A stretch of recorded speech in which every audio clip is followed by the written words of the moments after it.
Então hoje a gente vai continuar nossa série no livro de Josué. Amém? Então, eu percebi que a gente está chegando no final do livro de Josué. Viu? Eu compartilho do meus sentimentos com a Carol. Eu também, mas, nossa, Josué é incrível, mas eu tenho lido tanto Josué, gente, não faz ideia, tem 2 meses que eu tô lendo Josué. Então, eu quero ler algumas outras coisas também. Mas isso seria incrível, na verdade, né? E só tem mais 5 capítulos na nossa frente, e aí termina a nossa série. E eu espero que a série tenha animado cada um de vocês, né? Mas foi incrível poder ver nos capítulos 16 e 17 uma verdadeira casa de Deus.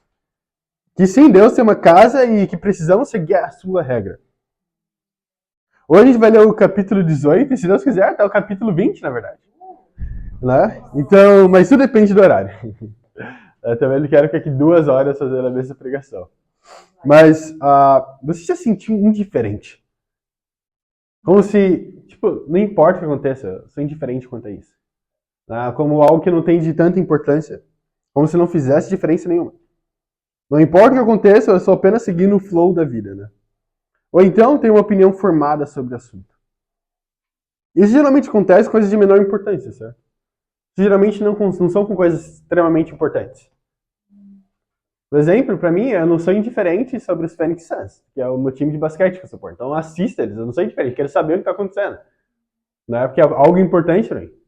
Eu não sou indiferente sobre comida também, porque comida é algo que eu gosto muito. Então se você vir com camarão perto de mim, eu tô literalmente diferente. Eu não quero, nem o cheiro, é terrível. Pessoas vão falar o contrário, mas pra mim, camarão é uma barata do mar. É isso, é uma barata que tá na água agora. Então, eu não gosto de camarão, não quero nem cheiro me dá ânsia de vômito. Mas isso pra mim é o que eu não consigo estar nem perto. Mas por quê? Que é algo importante, né? Mas da mesma forma também, é que pessoas hoje, o problema hoje em dia é que pessoas são indiferentes sobre a Bíblia. Né? Elas são indiferentes ao ponto de não querer saber sobre a doutrina principal da igreja que elas estão. Elas são tão indiferentes sobre a Bíblia que, às vezes, o que acontece é que elas estão lá, não, eu vou para a igreja, faço isso, faço aquilo outro, mas ainda assim elas não querem mudar a vida delas, porque elas não são realmente pensando algo de extrema importância. Porque pensa nisso, se for realmente sobre salvação, por que então você não vai atrás disso? Porque é para saber se você está salvo ou não, certo? É sobre a sua própria vida. Se você vai para o céu ou para o inferno. Ainda assim, pessoas podem ter convicções rasas sobre isso. Você pergunta, tá bom, você é salvo ou você não é salvo? Ela fala, não, eu sou salvo, claro que eu sou salvo. E fala, tá bom, agora me prova com a Bíblia que você é salvo. Me mostra na Bíblia que você é salvo. Porque se o cristianismo é todo sobre a Bíblia, a palavra de Deus, então você deveria ser possível de mostrar na Bíblia, de acordo com a Bíblia, a sua salvação. Então me mostra. E aí eles vão começar a falar, não, porque João 3,16. Porque Deus amou o mundo de tal maneira que entregou seu filho para morrer por nós. Sim, é verdade. Mas ainda assim, elas falam, ok, e o que mais? Você crê? Ok, olha, vamos abrir em Tiago então. Tiago fala, fé sozinha, fé está morta, se não acompanhada de atos. Então, se você tem fé, até mesmo os demônios creem. Então, qual que é a diferença? Eles creem na Bíblia. Para eles não é nem o mesmo requisito de fé. É uma realidade, é um fato. Totalmente diferente entre eu e você. Para eles é um fato. Jesus Cristo existiu, ele morreu na cruz pelos pecados, Deus existe, Espírito Santo existe, e isso é um fato para eles. Mas ainda assim, eles veem a fé como algo que é, nossa, é isso. Então eu posso ter apenas fé e sou salvo, porque é graça, né? Misericórdia de Deus. E são indiferentes contra o assunto. Não querem ver realmente na palavra de Deus o que isso realmente significa. Como isso pode ter um impacto na minha vida. Então elas vão para a igreja porque seus amigos vão, porque seus pais foram, porque as pessoas estão indo. Ou então porque é algo social, certo? Uma vida social, então. Todo mundo vai para a igreja. Aqui na cidade onde eu estou, todo mundo é religioso. Então, se eu não for para a igreja, eu estou fora desse grupo. Então, eu estou fora dos assuntos. Eu quero estar na igreja que é um status social. Eu lembro que para minha família, né, infelizmente, por um tempo para mim mesmo, pessoalmente, eu ia para a igreja porque todo mundo estava indo. Meu pai era o pastor. Eu não queria que eles vissem meu pai de uma forma errada. Então, eu tenho que ir para a igreja porque eles vão ver meu pai de uma forma diferente. Porque senão, o que eles vão pensar no meu pai? Como que vai ser? Nossa, o filho do pastor não vai para a igreja mais. Uau, que terrível. Tá desviado. Né? Chamam de desviado. Eu lembro de visitar a igreja do meu pai depois de um tempo. E eu cheguei lá e eles falaram, nossa, Yuri, tudo bem? Quanto tempo? Seu pai falou que você se desviou, estava desviado. Eu falei, uau, estava desviado, eu não sabia. Realmente, eu desviei da falsa doutrina, né? Agora eu estou com Deus, melhor do que nunca esteve antes. Eu espero que você se desvie também. Mas essa é a verdade. Muitas pessoas ficam indiferentes sobre o reino de Deus. Ainda como discípulos, certo? Nós podemos ficar indiferentes, como tomar como coisas como garantida. Então, dentro do reino de Deus, ainda assim é algo normal. Sim, eu estou no reino de Deus, sou salvo, então amém. Já fiz tudo o que precisava fazer. Então posso ficar aqui, ficar indiferente sobre o reino de Deus. Sobre o crescimento do reino de Deus. Sobre evangelismo, sobre estudos bíblicos. A importância e a profundidade de cada uma dessas coisas. E é muito fácil, como seres humanos, todos nós, na verdade, o que acontece é nós crescemos indiferente quanto às coisas, né? Então, quando as coisas começam a acontecer com uma certa frequência, você continua tendo isso, se torna algo comum. Certo? Por exemplo, eu não estou questionando se hoje eu vou poder almoçar e jantar. Não é uma questão para mim. Eu tô algo garantido. Claro que eu vou almoçar e jantar. Eu almocei e jantei ontem, almocei e jantei ontem de ontem, e tenho feito isso todos os dias, então, obviamente, hoje também vou fazer a mesma coisa. E são coisas simples, certo? Mas ainda assim, é algo profundo. Ainda assim, tem pessoas no mundo inteiro que, na verdade, não têm o que comer. Então, essas coisas que a gente toma como garantido, na verdade, não são garantias. Nunca foi dada a garantia disso. Vamos abrir em Josué, capítulo 18. Então, hoje a gente vai ver como o povo de Deus, na verdade, estava na mesma situação, onde eles ficaram indiferentes. Então, em Josué, capítulo 18, a gente vai ler do versículo 1 ao versículo 4, amém? Olha o que a Bíblia fala. Fala assim, toda a comunidade de Israel reuniu-se em Siló, e ali armou a tenda do encontro. A terra foi dominada por eles, mas 7 tribos ainda não tinham recebido a sua herança. Então Josué disse aos israelitas, até quando vocês vão negligenciar a posse da terra que o Senhor, o Deus dos seus antepassados, lhes deu? Escolham 3 homens de cada tribo, e eu os enviarei. Eles vão examinar a terra e mapeá-la, conforme a herança de cada tribo. Depois voltarão a mim. Então olha isso que está acontecendo. O povo já tinha derrotado, na verdade, todos os reis maiores lá de Canaã, certo? Então já tinha derrotado eles. Mas ainda assim, ele fala que ela estava livre e eles já tinham feito tudo que era necessário para herdar a terra. Então era só ir e tomar posse. Agora só era necessário mapear, né? Então o fato deles não terem mapeado a terra ainda mostrou uma falta de interesse na terra. Uma falta de interesse na terra prometida que eles tinham ganhado. E era uma promessa que eles tinham recebido. Mas pense comigo, essa era a terra prometida. A terra pela qual os irmãos e irmãs deles deram a vida deles para que eles pudessem herdar. A terra pela qual eles morreram, pessoas morreram em batalhas. Passaram por tantas coisas juntos para poder chegar nessa terra prometida. 40 anos no meio do deserto, por conta de uma promessa, a terra prometida. E quando eles finalmente chegam lá, tem a vitória, o que eles fazem? Eles não tomam posse. Eles são indiferentes sobre isso. Depois de tantas batalhas, depois de tantos desafios, ainda assim, eles são indiferentes. Então, a terra pela qual os seus irmãos morreram, para que eles herdassem. Como eles ousam perder o interesse nessa terra? O título da pregação de hoje é A Terra que o Senhor nos deu. A terra que o Senhor nos deu. Imagina isso. Eles já tinham dominado a terra. Pessoas morreram para que eles tivessem isso. Então, certamente, eles teriam um grande interesse por essa terra. Certamente, eles dariam tudo e fariam qualquer coisa para herdar essa terra. Eu, quando li a Escritura, pensei, certamente eu seria diferente. Imagina, certamente eu não teria um coração ímpio como os deles. Eu não ficaria indiferente como eles ficaram. Porque eu vi meus irmãos morrendo na batalha comigo. Eu fui ferido. Meus antepassados passaram 40 anos no deserto e morreram antes mesmo de ver a terra prometida. Pessoas abriram mão da vida delas. Porque afinal, pessoas morreram, então seria grato por isso. Mas hoje a mesma coisa acontece. Pessoas morreram para que eu e você pudessem herdar o reino de Deus. Pessoas abriram mão da vida delas para que eu e você herdasse essa terra.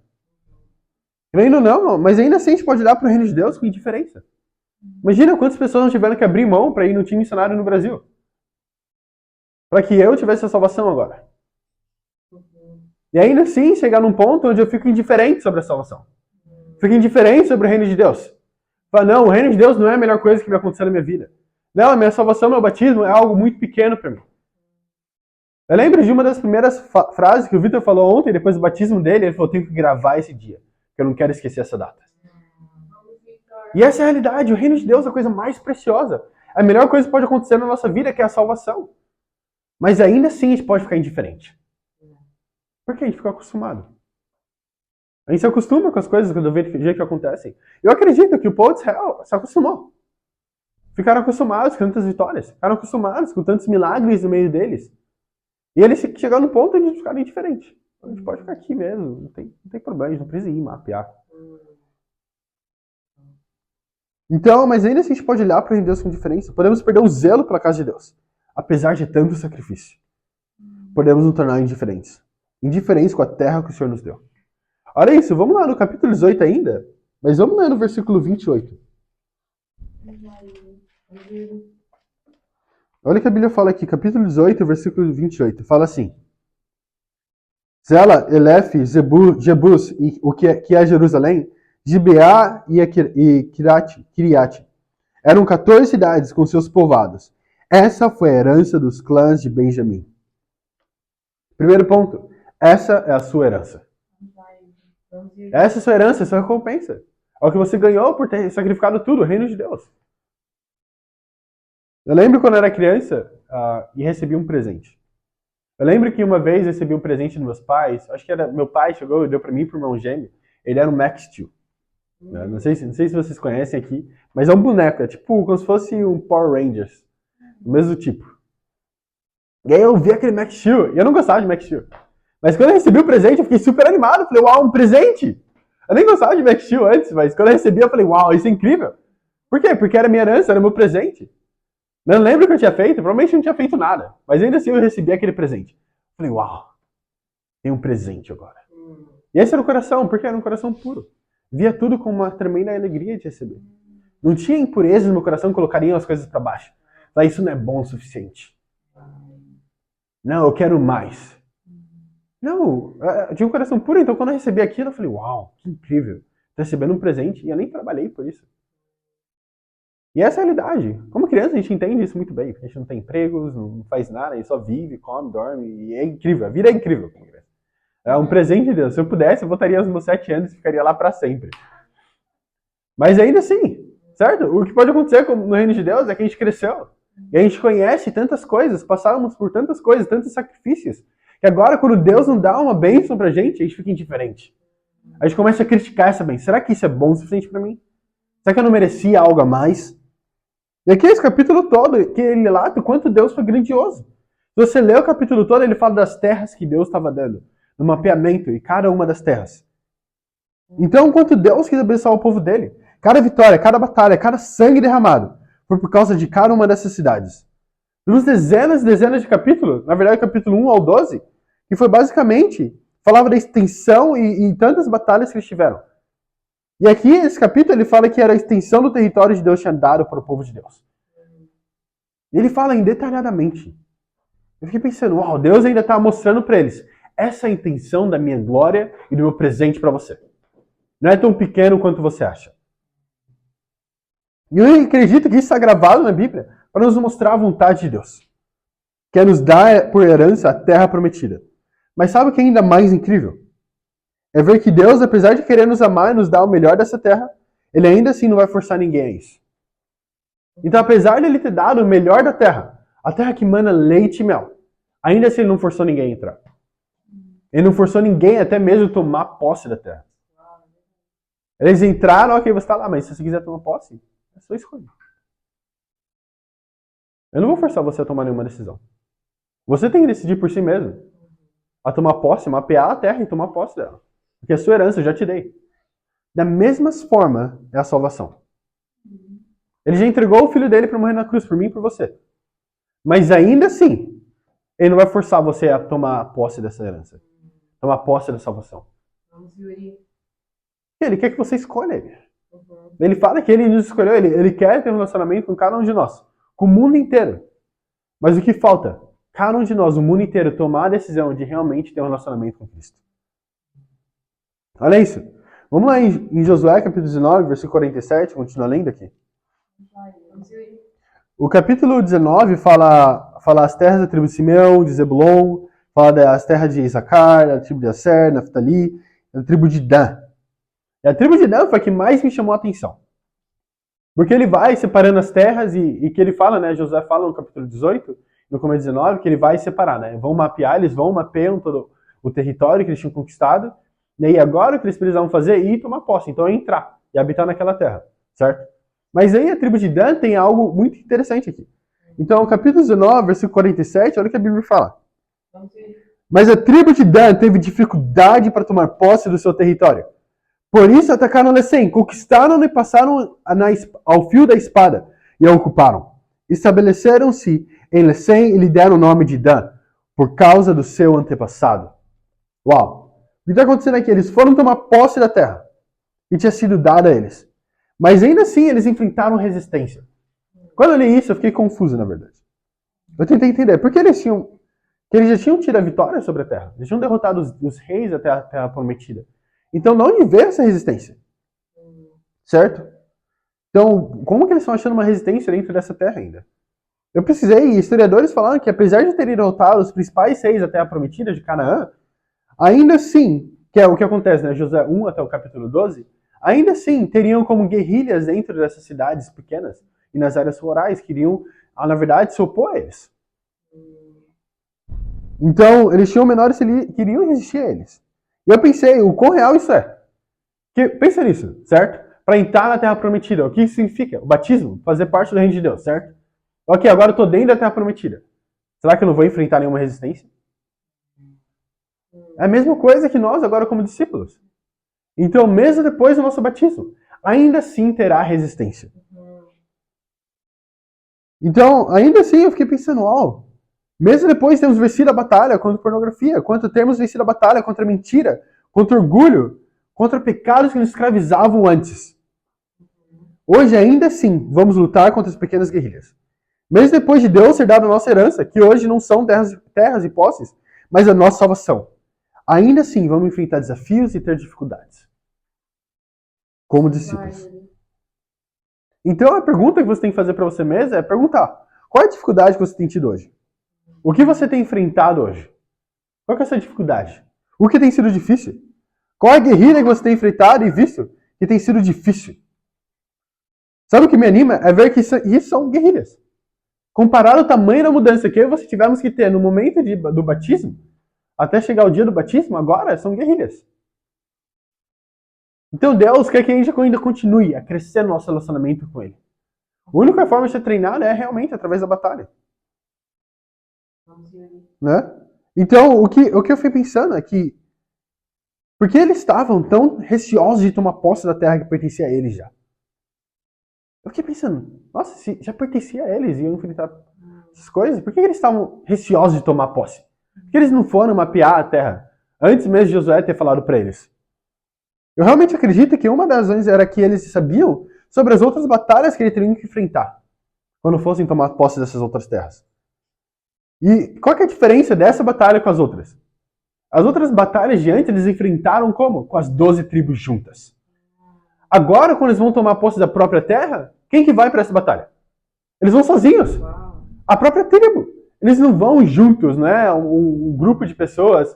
Não, é a sua própria tribo que vai batalhar para tomar posse da sua terra. O que significa? Significa que sim, Deus vai nos ajudar e é incrível porque a gente vê nos estudos bíblicos, ninguém estuda a Bíblia com si mesmo, né? Então a gente vai lá junto, as tribos, todo mundo, todos os discípulos juntos, estudando a Bíblia juntos, ajudando a pessoa. Ok, isso nem é um discípulo, mas agora é seu relacionamento com Deus. Agora é a sua batalha. Sim, você vai ter Josué na sua vida, que é o seu discipuladora lá te ajudando e te dando direção. Mas adivinha, o seu discipulador vai falar o que para você? Você vai mapear a terra e tomar posse. Josué não vai lá e batalhar a guerra por você. Não, essa guerra, essa batalha vai ser feita por você mesmo. Então, sim, é esperado. Deus quer nos ajudar, quer nos dar a vitória. Mas tem batalhas que até hoje a gente precisa enfrentar sozinhos. Então eu acredito que você tem umas batalhas que Yuri não vai lutar por você, Musa não vai poder te dar ajuda, Samara não vai poder te dar nenhum conselho. E aí o que você vai fazer? Qual vai ser a sua reação? O que você precisa fazer para realmente tomar posse dessa batalha?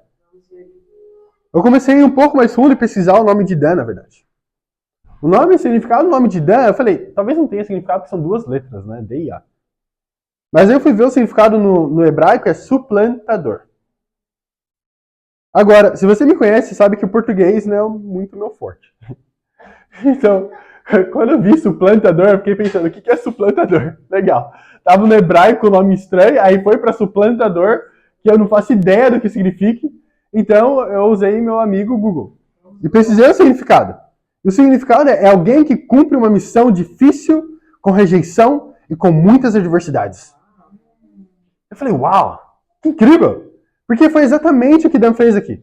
Apesar de enfrentarem tantas dificuldades, apesar de enfrentarem tantos desafios e adversidades, rejeição, a Bíblia ainda fala que eles passaram a cidade ao fio da espada. Eu fiquei pensando, eles foram a única tribo que realmente enfrentou dificuldade para tomar posse da terra, de acordo com a Bíblia.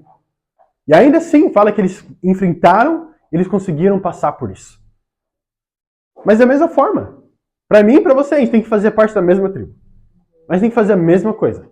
A gente precisa tomar a decisão de realmente enfrentar essa batalha e sair vitorioso nisso. Da mesma forma, você conseguiu lutar e derrotar Satanás, antes mesmo do batismo. Ainda assim será hoje. Vamos poder passar ele ao fio da espada. Olha isso, vamos lá em Josué 19, mas vamos ler no versículo 49 agora. E olha o que a Bíblia fala, porque agora ele deu as tribos, fez a divisão das tribos para todas as tribos, né, as 12, mas ainda assim faltou alguém. Josué. Olha em Josué, capítulo 19, versículo 49 ao 51, olha o que a Bíblia fala. Fala assim, quando terminaram de dividir a terra em território delimitados, os israelitas deram a Josué, filho de Num, uma herança no meio deles, como o Senhor tinha ordenado. Deram-lhe a cidade que lhe havia pedido, Timnat-Será, nos montes de Efraim, onde ele construiu a cidade e se estabeleceu. Foram esses territórios o sacerdote Eleazar, Josué, filho de Num, e os chefes da clã das tribos de Israel repartiram por sorteio em Siló, na presença do Senhor, à entrada da tenda do encontro. Assim, terminaram de dividir a terra. Segundo ponto. A herança é para todos os cidadãos do reino de Deus. A herança é para todos os cidadãos do reino de Deus. Eu sempre pensei que Josué, de alguma forma, ficaria sem ter acesso à sua herança, na verdade. Pensei, ele liderou o povo, fez um monte de coisa, então ele não vai ter herança, né? A herança dele vai ser que nem os levitas, vai ser o Senhor mesmo, e é isso, e acaba ali. Mas ali, Deus permitiu que ele tivesse herança. E dentro do povo inteiro, ele foi o único que pôde escolher a sua terra. Qual terra seria? Todo mundo foi, na verdade, sorteio para eles. Mas aí Josué, ele escolheu a dele. Eu fiquei pensando, falei, uau, que incrível, que grande honra. Então Josué, apesar de enfrentar tantos seis na frente da batalha, apesar de colocar sua vida em risco, apesar de se doar tanto, no final ele teve uma recompensa maior. O que isso mostra? Mostra que no final, sim, se você quiser realmente, nós podemos nos sacrificar, arrepender dos pecados, viver a vida como discípulos, tornar discípulos, incrível, batizá-lo, uau, viver uma vida com Cristo. Mas se você quiser se doar ainda mais, ainda quiser trabalhar ainda mais duro, colocar sua vida em risco, estar na frente e liderar o povo de Deus, Deus ainda vai te abençoar ainda mais. E o mais incrível é que agora não é apenas um líder que vai ter essa recompensa, né? Mas cada um de nós, com o Espírito Santo. A Bíblia fala que, quando foi escolher Josué, em Números, fala para escolher alguém com espírito de liderança, certo? E aí, depois, quando você vê isso no hebraico, na verdade, é o Espírito de Deus. Então, quando a gente recebe o Espírito de Deus no momento do batismo, o que significa? Significa que agora, cada um de nós, temos também esse espírito de liderança. Então, Deus ainda espera que você não seja apenas um membro. Não, eu venho para o culto, eu estou lá sentado, mas que, na verdade, lidere outras pessoas para dentro do reino de Deus. Essa é a maior forma de liderar. Não é liderar um grupo ou pregar num culto. Isso não é nada. Isso é 10% do trabalho. O trabalho é realmente liderar pessoas para dentro do reino de Deus. Porque se for para pensar, a Bíblia inteira é sobre isso. Sobre trazendo pessoas ao conhecimento da verdade. Não é tanto sobre pregar, não, tem que pregar, fazer parábolas e isso, aquilo, outro. Tem que discipular pessoas e liderar grupos. Não, os líderes que eles estavam fazendo, liderando as pessoas, era ensinando elas a trazer pessoas para dentro do reino. Era isso. No final é isso, é sobre realmente trabalhar para não apenas vou sentar na minha salvação e aproveitar a minha vida como discípulo, um cristão. Não, mas trazer outras pessoas ao conhecimento da verdade. Sabe o que eu penso? Eu penso que, às vezes, ainda assim como discípulo, essa indiferença que a gente estava falando no começo, pode entrar até mesmo nessa área. É que, agora eu já sou salvo, eu já estou aqui dentro da igreja, faço minha parte, eu tenho comunhão, tenho amigos e tudo mais, então isso seria suficiente, né? Então Deus já está animado com isso, já dei tanto para ele. E aí a gente acaba ficando indiferente sobre outras pessoas.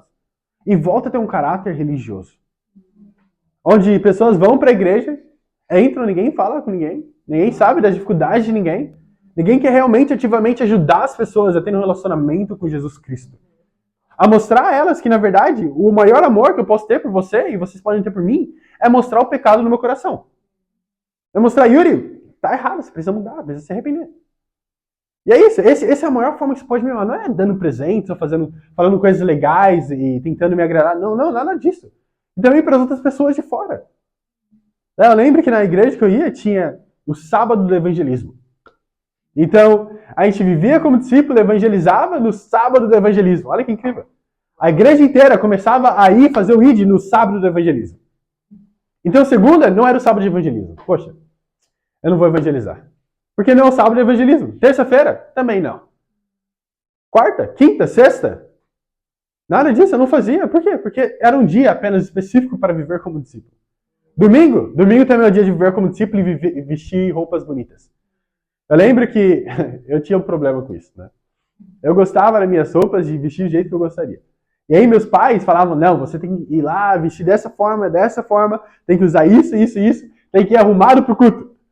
E eu falava, nossa, que terrível, eu não quero vestir dessa forma. Por quê? Porque era, na verdade, a preocupação era como as pessoas vão te ver. Aí minha mãe falava ainda, se as pessoas verem você vestido que nem um moribundo, vão pensar que eu tô vestindo você assim. Mas essa é a realidade do mundo, infelizmente. É que vai numa religiosidade e esquece o bem maior. Que é realmente arrependimento, estar perto de Deus. Vamos em Josué, capítulo 20. A gente vai ler os 3 primeiros versículos aqui. E amo muita escritura, porque é uma das partes, na verdade, que mais me chama atenção no livro de Josué. Olha isso, Josué capítulo 20, versículo 1 fala: Disse o Senhor a Josué, diga aos israelitas que essa palavra, a cidade de refúgio, como lhes ordenei por meio de Moisés, e para que todo aquele que matar alguém sem intenção e acidentalmente possa fugir para lá e proteger-se do seu vingador da vítima. Quando o homicida involuntário fugir para uma dessas cidades, terá que colocar-se junto à porta da cidade e expor o seu caso às autoridades daquela cidade. Eles receberão, lhe darão um local para morar entre eles. Uau! Então, eu amo a escritura, porque ele fala da cidade de refúgio. E esse é o meu tema favorito no livro de Josué, na verdade. Porque nós vimos em Josué, capítulo 3, significado 900 metros, que era, na verdade, a circunferência, né, o diâmetro da cidade de refúgio, que estavam os levitas vivendo. E é incrível porque era a representação, na verdade, era a ideia da cidade de refúgio, para que ela servia. É no versículo 4 que fala que alguém tivesse matado alguém involuntariamente, poderia fugir para essa cidade e seria protegido da pessoa que está tentando matar. Então o que a lei falava? A lei falava que se eu matasse o Musa, o pai, tio, irmão, o amigo dele poderia vir se vingar e me matar. Então isso estava na lei, então era permitido. Então, se ele fizesse isso, ele não teria sido julgado de nenhuma forma. Porque ele está fazendo a vingança de alguém da família dele. Então, o que acontecia é que, às vezes, alguém poderia ter... Eu não consigo imaginar isso muito bem, mas mataram alguém acidentalmente. Então, se não for realmente a culpa dessa pessoa, ela iria correr para essa cidade de refúgio. E o incrível, na verdade, é ver onde essas cidades se localizavam. Elas ficavam no topo de uma montanha, para que eles pudessem ver essa cidade de longe. E nós sabemos que no Antigo Testamento, montanha, na verdade, é a representação do reino. E nessa razão, né, aqui é o reino de Deus. É a representação dele. Uma proteção contra alguém que quer te matar. Mas aí que tá. Nós precisamos saber que esse alguém não é uma pessoa, não é alguém que está correndo atrás de mim, de você, mas é Satanás. Ele não quer matar a gente fisicamente, mas espiritualmente. Eles querem convencer que eu e você não precisamos se arrepender agora. Pode esperar um pouco mais. Não precisa ser urgente. Não é para não se arrepender nunca, mas não se arrependa hoje. Deixa para amanhã. Tem muita coisa na sua cabeça, muitos sentimentos, muitos pensamentos. Então não toma uma decisão agora. Porque você está com medo, está ansioso. Não faça isso. Quando na realidade você está com medo, ansioso, porque sua vida está na linha. Sua vida está em risco. E ele quer te enganar e falar para você que você não precisa se arrepender nada disso. Olha isso, vamos para 1 Pedro, para entender realmente essa questão. Por que nós precisamos do reino de Deus? Por que nós precisamos dessa cidade de refúgio? Vamos lá em 1 Pedro, capítulo 5. A gente vai ler no versículo 7.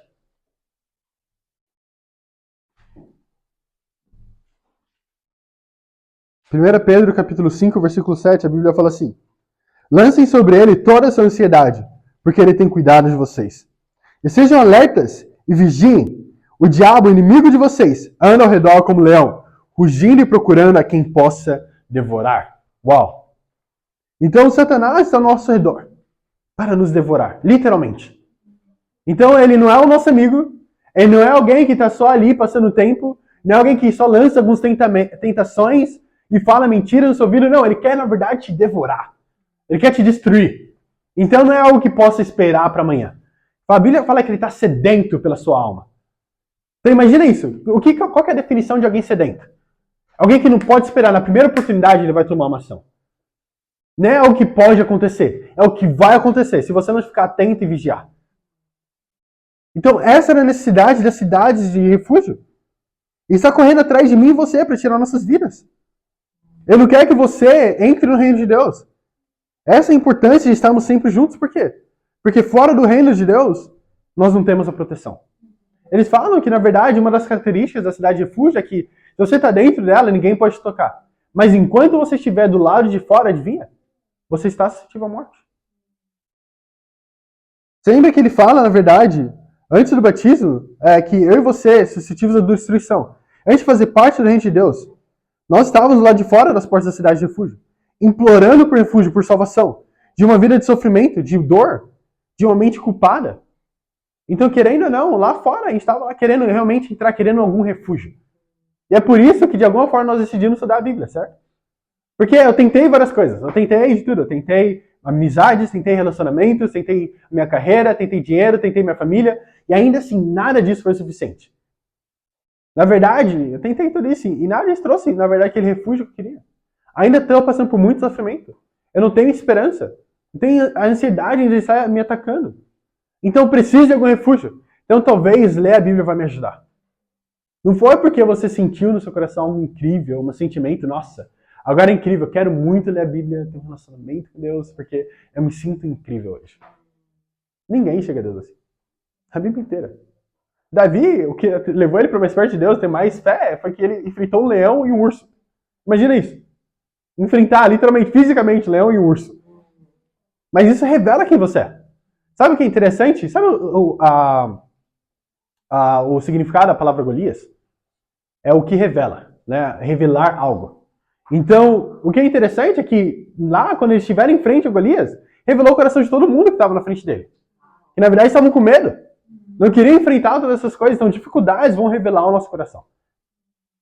Então, da mesma forma também, a dificuldade, todo esse desespero, vai revelar o nosso coração, onde seu coração realmente está. Se realmente está indiferente sobre a morte. Indiferente sobre a sua própria salvação. Indiferente sobre se você tem ou não que viver como discípulo. E aí você não toma uma decisão. Você lembra que ele fala que as pessoas entrariam, seriam aquelas homicidas involuntários? Ou seja, pessoas que mataram sem querer. Mas pode falar que eu e você, na verdade, eu sabia muito bem o que eu estava fazendo antes de me tornar um discípulo.